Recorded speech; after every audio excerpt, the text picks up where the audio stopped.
One last issue I have with the series is that in a multitude of episodes, half the fight in a particular episode is muted of any sound effects. When that happens, the only audio we hear during the battle is the lyrics to the Zone Fighter theme song. Before the song begins, and after it finally concludes, we'll notice all of the necessary Foley effects added at an appropriate part of the scene. When the song starts, the episode will only occasionally throw in a specific sound effect, such as a monster roar, a punch, Zone Fighter calling out his missile might, etc., etc.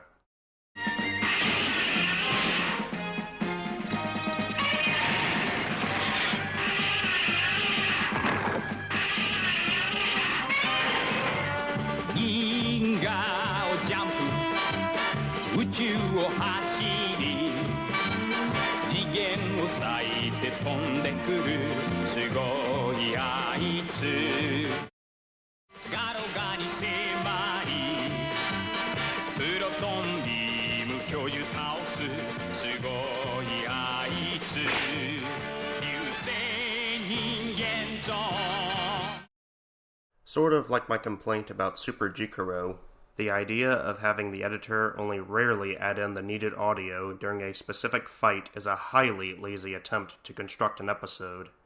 I guess that since the production was already so greatly rushed, and the spending plan for each episode was already at a near next to nothing, the crew may as well have tried to save a little bit more money and time by completing barely half the audio of a plethora of major battles.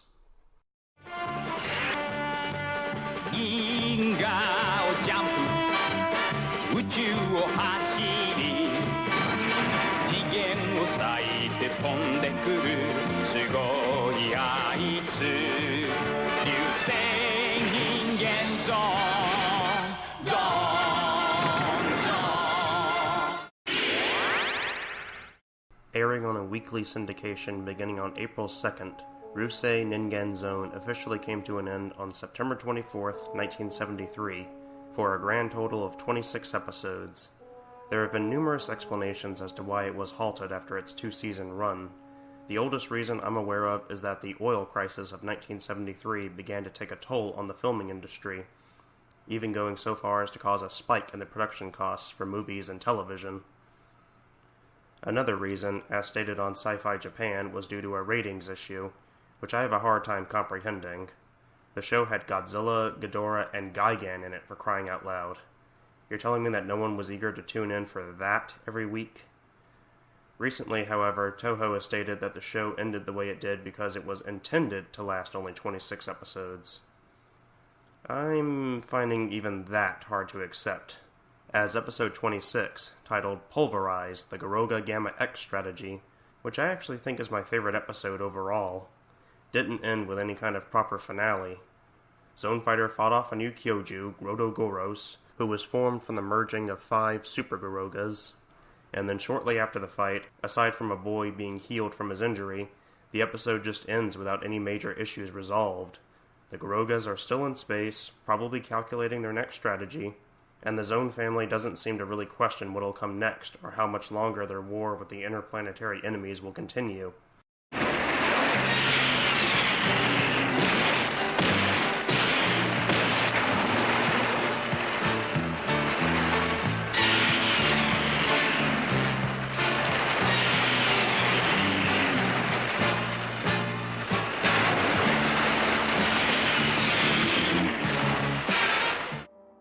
Needless to say, I highly doubt that storyline was actually intended to be the final episode. It sure would have been pretty cool, though, if Tomoyuki Tanaka decided to incorporate the Zone family into 1974's Godzilla vs. mecha-godzilla. Maybe even portray the alien invaders in that movie with the Garoga army. I already liked that movie a lot, but I get the sense that it would have been so much more thrilling to see Zone Fighter portrayed on screen with higher production values, especially if he teamed up with Godzilla to fight mecha-godzilla. Although, you could say that they almost did follow that concept in a way, because Kazuya Aoyama took over the role of Masahiko Shimizu in the movie. Obviously he's playing a completely unrelated character, but he's at least in the movie, endowed with practically the same motivation to fight off the alien invaders with his bare hands in order to keep the planet safe. And even more interestingly, Zone Fighter suit actor Mamoru Kazumi also acted in the movie by not only playing Anguirus, but also King Caesar. So, in the end, I guess you could say that we really did get to see Godzilla and Zone Fighter fight together in a feature film. I know I've been a little hard on some of the writing and the effects, but in actuality, I actually find Zone Fighter to be a highly enjoyable piece of Japanese sci-fi. Sure, it copies a lot of elements from Ultraman, especially Ultraman Ace, even going so far as to use cheaper production costs, but at the same time, these attributes succeeded in making the series so much more enjoyable.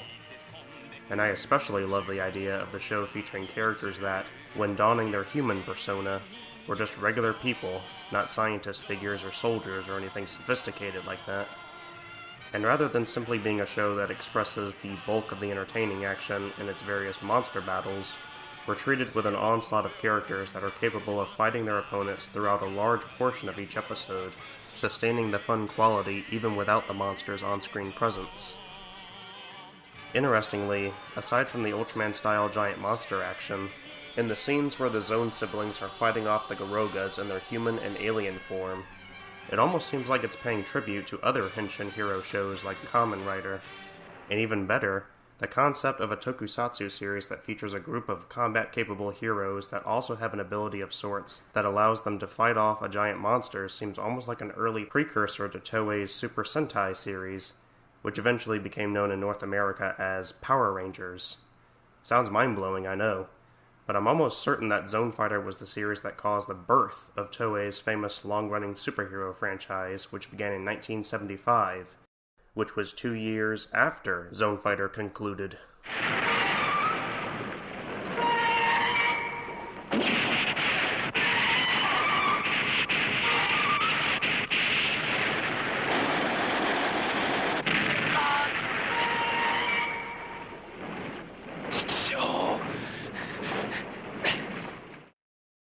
As of 2018, there still has not been any kind of international release for the series, minus a DVD Blu-ray release in Japan.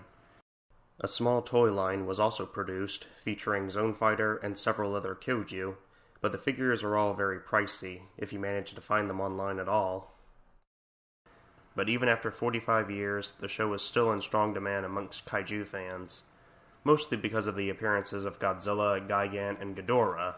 But even so, with such a broad international fan base, I can't help but wonder why Toho has neglected to distribute the show overseas, even to this day. Maybe with a stronger demand, we'll see the day when that door finally opens for us. In conclusion, I would have to say that Zone Fighter is absolutely worth a watch, especially if it means obtaining a Blu-ray or DVD set. Mixed bag of effective and ineffective effects, a collection of concepts that were kind of unoriginal, but also really intriguing, while also representing a possible inspiration for future classic shows, memorable and interesting characters, fast-paced storylines, amusing villains, and tons of action. This is a classic show that absolutely deserves a revival. Now, if you'll excuse me, I think that's enough internet for today.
じてないすごいあいつ流星人間ゾーンゾーンゾー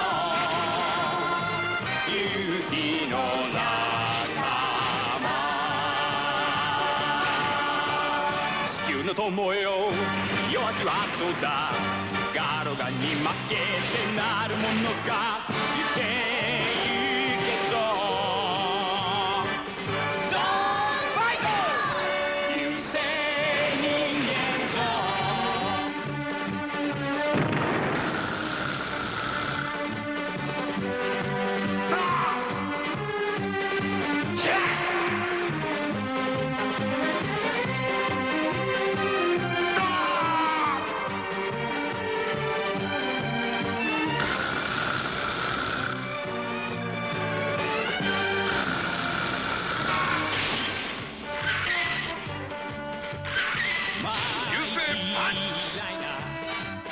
ガロガに迫りプロトンビーム巨樹倒すすごいあいつ流星人間ゾーンゾーンゾーン僕らの仲間地球の友よ援護頼むガロがさっこいレッツダイ